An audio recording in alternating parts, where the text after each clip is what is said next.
Hello everyone, welcome back to Lawyer Tina's channel. We are going to talk about search, the police search, whether a police officer can search a person, search your body, search your house, search your car, or search your private space without a warrant from the court. When can this be? Is there a particular rank officers who can do this, or any police officer at all can do such searches? What are the requirements? That is what we are going to talk about today. So before I even go into the details of that, the law expects a lot of professionalism from the police in every dealings with any person, whether the person has been arrested or the person is just being searched but not yet arrested. And so you have to treat them with all dignity, all decency. The law expressly states in Act 30 that even if you are searching a person and the person is a woman, a man is not supposed to search the woman. The police officer who is a male cannot search the body of the woman. In all circumstances, he's supposed to get a female to search the body of the woman if the police officer intends to do so. Now, the law expressly states in Act 30 that, even if you are searching the person, treat them with all decency and all dignity. And you are not, per Act 30, you are not expected to search the private part of any human being. Don't search the private part of the person. Now, let's go straight to the point of discussion today. When can the police officer search somebody without a warrant from courts?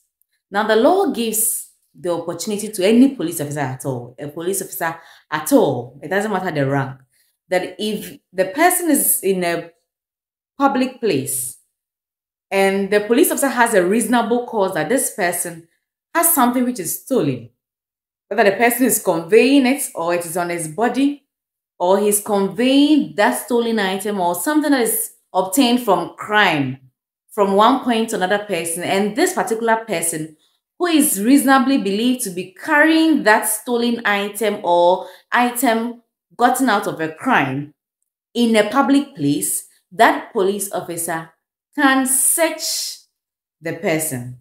Now, if the police officer has reasonable grounds to believe that something that you are carrying is something that you are going to use to commit a crime, or has been used to commit a crime, or was unlawfully obtained, or you are conveying it for the purposes of committing a crime, and he has reasonable cause to believe so, that police officer can search you and seize whatever you are holding.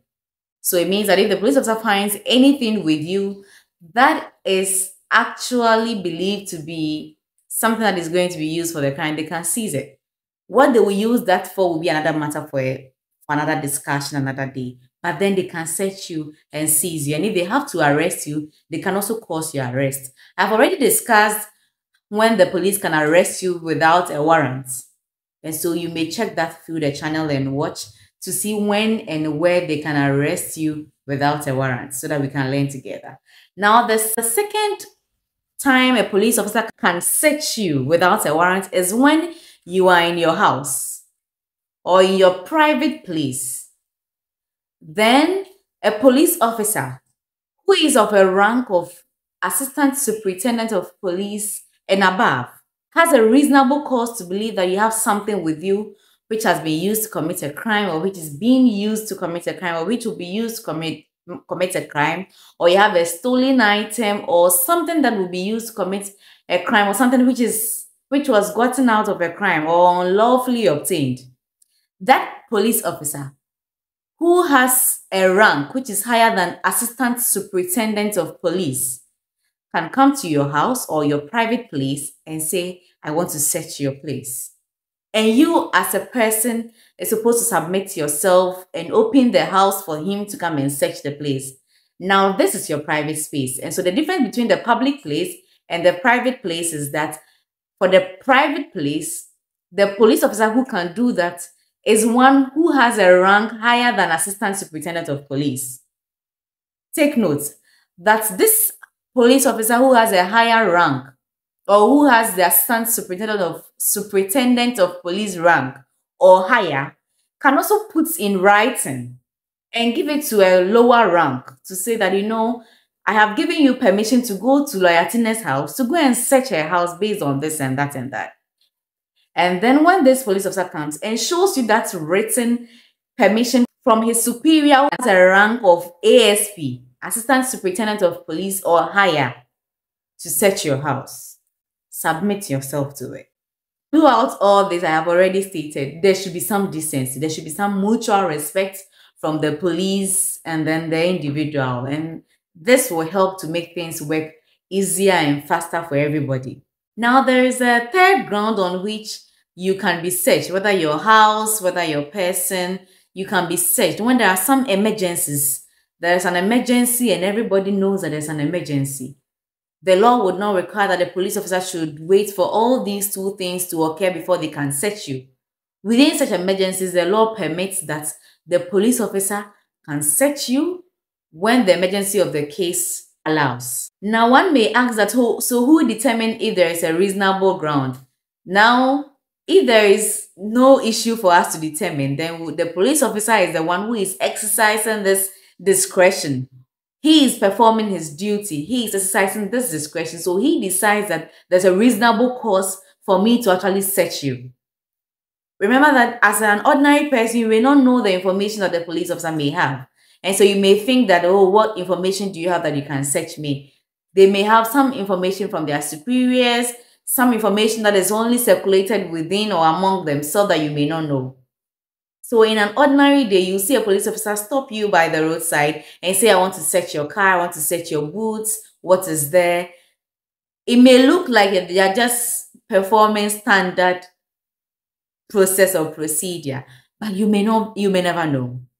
And questioning the police officer that, what grounds do you have, what grounds, he may not be entitled to tell you exactly what grounds he has for searching you because of some particular reasons. It may be security reasons, but then please submit yourself if you have nothing to hide and don't give any reason why the police officer will have to arrest you or cause your arrest before they can actually search you. The fourth ground on which the police officer may search your house without a warrant, that is when the police officer is actually chasing somebody to arrest the person, a suspect, to arrest the person. And the police officer has reasonable grounds to believe that that person or that suspect is hiding in your room, or you have hidden that person in your room, or he has cause to believe that that person has run into your room. The police officer can come to you and say, I want to search this room because I believe that this person has come to the house. If you prevent the police officer, they have every right to even break into the room and search that house. The law gives them that power to do so.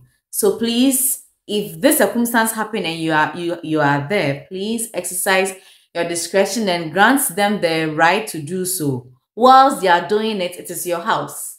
Whether they are searching your house, whether they are searching your car, or even your body, you have a right to also record or follow keenly to see what they are doing. If there are a number of them, you can also seek for help to come and see what they are doing in the house so that they do not actually fix anything in your room that you don't intend them to fix.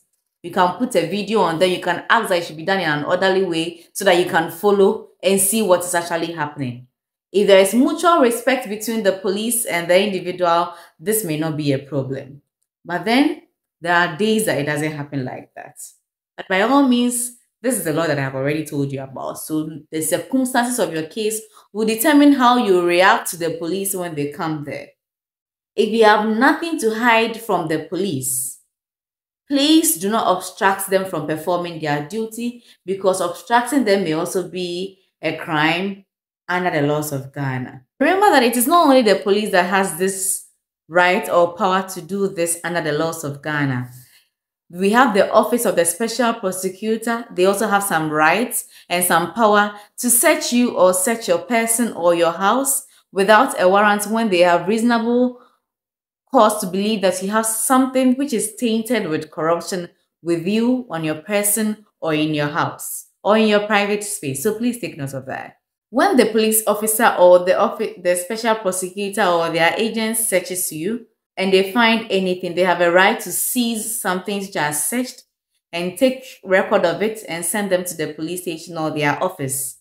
What they can do with what has been seized from you is another matter for another discussion, but then it has to be at the police station.